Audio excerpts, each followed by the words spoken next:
So pleasant good afternoon to everybody here. For another half an hour, we are going to perform one or two experiments, if time permits. The first one is a chemistry. Okay. So we are expecting a measuring jar. It is coming now. In the meanwhile,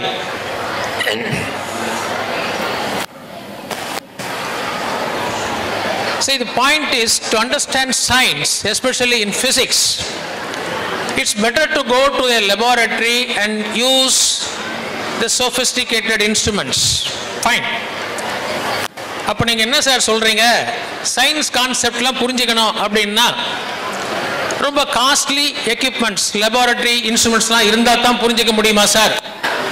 இருந்தால் நல்லது தான், ஆனால் இருக்கணுன்ற அவசியம் இல்லை. Especially as far as physics is concerned, நம்ம தினசரி வாழ்க்கையில் பயன்படுத்துகின்ற சாதாரணமான பொருட்களே கூட போதுமானவை. இப்போ நான் ஒரு சின்ன கான்செப்டை I just want to demonstrate.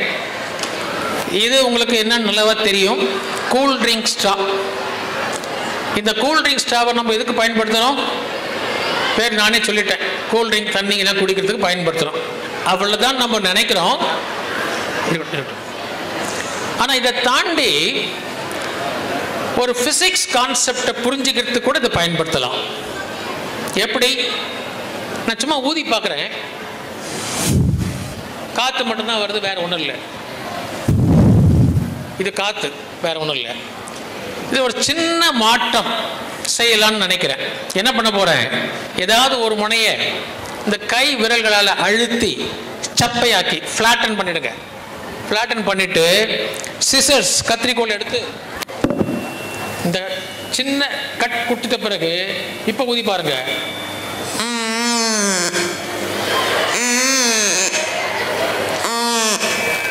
The same cool drink straw now produces sound. But இதுக்கு முன்னாடி ட்ரை பண்ணும்போது சவுண்டே வரல, நான் ஊதின காற்று மட்டும்தான் வெளியே வந்துச்சு. இப்போ சவுண்டும் சேர்ந்து வருது. எப்படி இது சவுண்ட் வந்துச்சு? அப்போ நம்மளுடைய பிசிக்ஸ் பாடத்தில் சவுண்ட் அப்படின்ற ஒரு சாப்டர் வருது. அதில் சவுண்டு வரணும்னா ஒரு கண்டிஷன் சொல்லியிருப்பாங்க. என்ன சொல்லியிருக்காங்க ஞாபகம் இருக்குதா? Exactly, super. A vibrating body produces sound. இதுதான் அடிப்படை. Fundamental concept to produce sound is something has to vibrate. A vibrating body produces sound.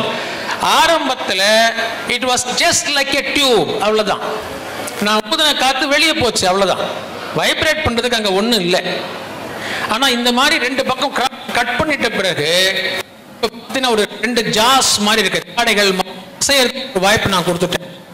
இப்போ ஊதும்போது அந்த ரெண்டு ஜாஸும் ஓப்பன் பண்ணி க்ளோஸ் பண்ணி ஓப்பன் பண்ணி க்ளோஸ் பண்ணி மாற்றி மாற்றி அசையறதால வைப்ரேஷன் வந்துடுச்சு, சவுண்ட் வந்துடுச்சு. இன்னும் கூட ஒரு ஸ்டெப் மேலே போகலாம். இது வைப்ரேட் ஆனால் ஏன் சார் சவுண்டு வரணும் கூட கேட்கலாம். பெர்னாலிஸ் பிரின்சிபல் கொஞ்சம் சொல்லலாம், அது கொஞ்சம் பெரிய கிளாஸ், அது அப்புறமா பார்க்கலாம். இப்போ ஜஸ்ட் ஒரு ½ அன் ஹவருக்கு உங்களை என்கேஜ் பண்ணணும், அதுக்காக இதோட நான் நிறுத்திக்கிறேன். தொடர்ந்து இதே கூல்ட்ரிங்க்ஸ் ஆகல சார், கொஞ்சம் வாங்க, மைக் கொஞ்சம் பிடிங்க. Again I am going to blow.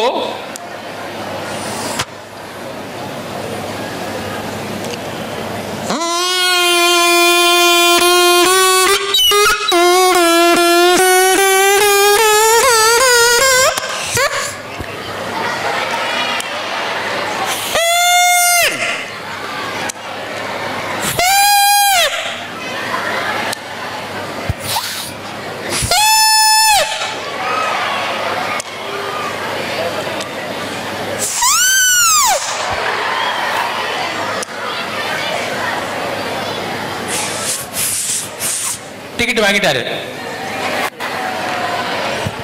ஒரு சின்ன ஃபன் டைப் ஆஃப் எக்ஸ்பெரிமெண்ட் தான்.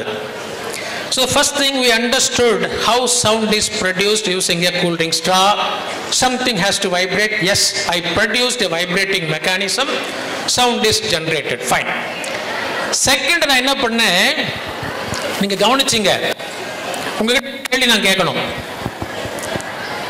கட் பண்ணிட்டே வந்தேன் இல்லையா, முழு நீளமும் இருந்த போதும் சவுண்ட் வந்துச்சு, கட் பண்ணிட்டே வரும்போதும் சவுண்ட் வந்துச்சு. ரெண்டு சவுண்டும் ஒரே மாதிரியா இருந்துச்சா இல்ல வித்தியாசம் இருந்தா? வித்தியாசம் இருந்துச்சு. அந்த வித்தியாசத்தை நீங்க எப்படி சொல்லுவீங்க?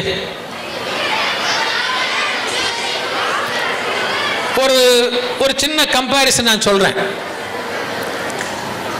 முழு நீளமும் இருந்தபோது வந்த சவுண்டுடைய குவாலிட்டி மேல் வாய்ஸ் மாதிரி இருக்கும், எங்களை மாதிரி ஆண்கள் குரல் மாதிரி இருக்கும். கட் பண்ணிட்டே வந்தேன், குரல் மாறி போச்சு. எங்க வாய்ஸ் எப்படி இருக்கு? அப்படி இருக்கும். ஆனா ஃபீமேல் வாய்ஸ் எப்படி இருக்குமா? அப்படி குரல் மாறி போச்சுன்றாங்க. சயின்டிபிக் அது என்ன சொல்றாங்க அப்படின்னா, ஃப்ரீக்வன்சி மாறி போச்சு. ஃப்ரீக்வன்சி மாறி போச்சு. ஆர்டினரி லாங்குவேஜில் என்ன சொல்லலாம்? Pitch of the sound. Male வாய்ஸோட பிட்ச் லோ பிட்ச், ஃபீமேல் வாய்ஸோட பிட்ச் ஹை பிட்ச். இப்போ கட் பண்ணிட்டே வந்தேன் இல்லையா, லோ பிட்ச்ல இருந்து படிப்படியா என்ன போச்சு? ஹை பிட்சுக்கு மாறி போச்சு. இது நீங்க அப்சர்வ் பண்ணது, இது வரைக்கும் நீங்க பார்த்தது, அப்சர்வ் பண்ணது. எந்த அப்சர்வேஷன்ல இருந்தோம், ஏதாவது ஒரு சயின்டிபிக் கான்செப்ட் நம்ம எடுக்கணும், அதுதான் முக்கியமான பாயிண்ட். இப்ப ரெண்டு விஷயம் அதுல இன்வால்வ் ஆயிருக்கு. ஒன்னு லெங்த் ஆஃப் த ஏர் காலம், எவ்வளவு தூரத்துக்கு காத்து டிராவல் பண்ணுச்சு அந்த தூரம், அது ஒண்ணு. இன்னொன்னு ஸ்ருதி, பிச்சுன்னு சொல்றமே, தமிழ்ல ஸ்ருதின்னு கூட சொல்லலாம், தப்பு இல்லை. ஸ்ருதி மாறுச்சு. எப்படி மாறுச்சு? லெங்த் குறைய குறைய குறைய ஸ்ருதி ஏறிடுச்சு இல்லையா? அப்போ அந்த லெங்க்த்துக்கும் பிட்ச் ஆஃப் த சவுண்ட் ஸ்ருதிக்கும் என்ன மாதிரி கனெக்ஷன் இருக்கு அப்படின்னா, அதான் science. These two are inversely proportional. Basic concept வந்தாச்சு. இன்வெர்ஸ்லி ப்ரொபோர்ஷனல்னா என்ன? தலைகீழ் விகிதம், எதிர் விகிதம். ஒன்னு குறைஞ்சா இன்னொன்னு ஏறும், ஆப்போசிட்டா பிஹேவ் பண்ணும். அதான் இன்வெர்ஸ்லி ப்ரொபோர்ஷனல். அது நம்ம இங்க செஞ்சு பார்த்தாச்சு. Very simple demonstration. We understood two basic concepts in science. One is how sound can be generated. The second one is the relationship between frequency of the sound and the length of the air column, which is inversely proportional. That is also demonstrated. ரெண்டு விஷயம் முடிஞ்சு போச்சு. இப்போ